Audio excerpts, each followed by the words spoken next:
పెద్దలందరికీ నమస్కారం. సో ఫస్ట్‌గా నాకు నిన్న మన బాబు గారు వచ్చి ఈ విషయం చెప్పడం జరిగింది. నాకు ఫస్ట్ టైం ఇట్లా చేస్తున్నారని తెలిసింది. దుబాయ్‌కెళ్ళి దుబాయ్ జనరల్‌గా ఇక్కడున్న వాళ్ళంతా మంచి ఎంప్లాయ్‌మెంట్ అవకాశాలంటే దుబాయ్ ఇట్లా వెళ్తూ ఉంటారు గల్ఫ్ దేశాలు. అందులో వెళ్ళి అక్కడ అంత మంచిగా రాణిస్తూ, సంపాదిస్తూ మళ్ళీ వెనక వాళ్ళ సొంత గ్రామానికి ఏదో ఒకటి చెయ్యాలి అనే ఉద్దేశంతో ఇంత మంచిగా ₹100 నెలకి తీసి పెట్టుకొని అవి సేవ్ చేసి పంపిస్తూ ఉంటారు. అంటే ఇట్లాంటి మంచి మంచి సాంఘిక సేవా కార్యక్రమాలకి చాలా మంచి ఉన్నత ఆశయంతో ఇది ఈ దుబాయ్ గ్రూప్ అనేది ఏర్పడింది. చాలా సంతోషం అనిపించింది.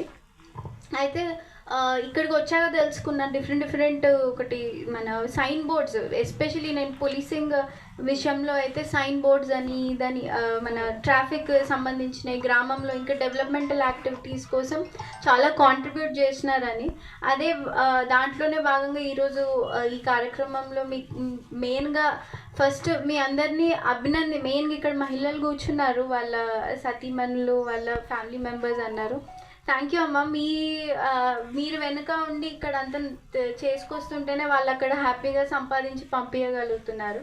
సో మీ ఫ్యామిలీ నుంచి ఎంకరేజ్మెంట్ ఉండాలి, గ్రామం నుంచి వాళ్ళకి ఇంకా ఎంకరేజ్మెంట్ ఉంటే ఇట్లా వచ్చి వెనక్కి వాళ్ళ గ్రామం కోసం వాళ్ళు ఏదైనా చేయగలుగుతున్నారు.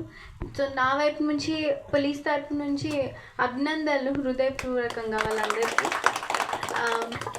ఇట్లా ఇంకా కూడా ఈ విషయం అనేది ఇంకా కూడా పబ్లిసిటీ అనేది ఇదేదో చెప్పుకోవడానికి కాదు, కానీ అదేం తప్పులేదు. ఇన్ఫ్యాక్ట్ ఇది చూసి కొంతమంది ముందుకు వచ్చి అరే ఇదేదో ఐడియా బాగుంది, ఐడియాస్ తీసుకోవడంలో తప్పులేదు. సో ఐడియా ఇచ్చి వాళ్ళని కూడా ఇన్స్పైర్ చేయడానికి ఇట్లాంటివి కొంచెం పబ్లిసిటీ అనేది ఇంపార్టెంట్. సో చేయండి, దీంట్లో గిల్టీ ఫీల్ కావాల్సిన అవసరం లేదు. మంచి కార్యక్రమం చేసుకున్నప్పుడు చెప్పుకుంటే ఇంకొకరు చూసి ముందుకు వస్తారు.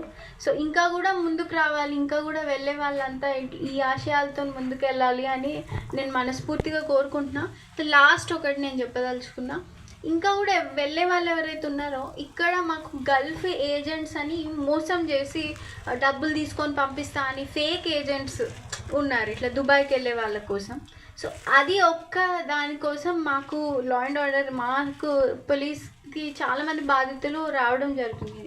చందుర్తి నుంచి చాలామంది, మలయాళ అన్ని గ్రామాల నుంచి వస్తూ ఉన్నారు. సో దానికి మేము మా ఎస్బీ ఇన్స్పెక్టర్ గారి నంబరు మీకు ఇస్తాము. సో ఏదన్నా ఎవరైనా ఒకరు ఏజెంట్ నేను పంపిస్తా, నాకు ఇంత డబ్బులు ఇవ్వండి పంపిస్తా అని ఎవరైనా వస్తే వాళ్ళు ఫేకా నిజమా అనేది మీ లెవెల్లో మీరు ఒకసారి వెరిఫై చేసుకోండి, ఇట్లా మోసపోవద్దు అనేది. సో ఆ నంబర్ ఒకటి నేను వెళ్ళిపోయేటప్పుడు మీకు ఇస్తాను, తీసుకోండి. ఒక్కసారి కాల్ చేసి ఈ పలానా వ్యక్తి అని మీరు చెప్తే అతను మోసగాడా లేదా అనేది మనకు తెలిసిపోద్ది ప్రిలిమినరీగా. సో ఇంకా కూడా వెళ్ళే వాళ్ళు వెళ్ళాలి, మంచిగా సంపాదించాలి, వాళ్ళ గ్రామానికి తిరిగి ఇవ్వాలని ఆశిస్తూ థ్యాంక్ యూ.